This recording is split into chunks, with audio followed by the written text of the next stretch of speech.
അങ്ങനെ finally bromance എന്ന ചിത്രത്തിൻ്റെ ഒഫീഷ്യൽ റിലീസ് തീയതി പുറത്തുവന്നിരിക്കുകയാണ്. ആ ഒരു അപ്ഡേഷനാണ് ഇന്നൊരു വീഡിയോ ഭാഗത്തെ. വീഡിയോയിലേക്ക് മുൻപ് വീഡിയോ ലൈക്ക് ചെയ്യുക, ചാനൽ സബ്സ്ക്രൈബ് ചെയ്യുക. അർജുൻ അശോകൻ, മാത്യൂസ്, മഹിമ നമ്പ്യാർ എന്നൊക്കെ പ്രധാന കഥാപാത്രങ്ങളായി എത്തുന്ന ചിത്രമാണ് ബ്രൊമാൻസ്. എല്ലാ സിനിമാ പ്രേമികളും ഒരേപോലെയാണ് ചിത്രത്തിൻ്റെ ഓരോ അപ്ഡേഷനും അറിയാൻ വേണ്ടി കാത്തിരുന്നത്. ചിത്രത്തിൻ്റെ ഒഫീഷ്യൽ ഫസ്റ്റ് ലുക്ക് പോസ്റ്ററിനും സെക്കൻഡ് ലുക്ക് പോസ്റ്ററിനും മികച്ച അഭിപ്രായം തന്നെ സ്വന്തമാക്കാൻ വേണ്ടി സാധിച്ചിട്ടുണ്ടായിരുന്നു.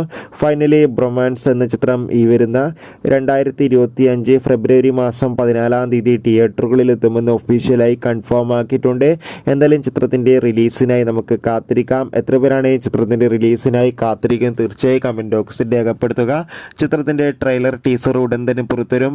ഈ വരുന്ന ഡിസംബർ മാസം ഇനിയും ധാരാളം ചിത്രങ്ങൾ OTT റിലീസ് ചെയ്യുന്നുണ്ട്. ചാനൽ ഭാഗം പരിശോധിച്ചാൽ നിങ്ങൾക്ക് ആ വീഡിയോയ്ക്ക് കാണാൻ വേണ്ടി സാധിക്കും. അതൊക്കെ ഒന്ന് കാണുക. അപ്പോൾ അടുത്തൊരു വീഡിയോയിൽ കാണുമ്പോൾ അവർക്കും ബൈ ബൈ.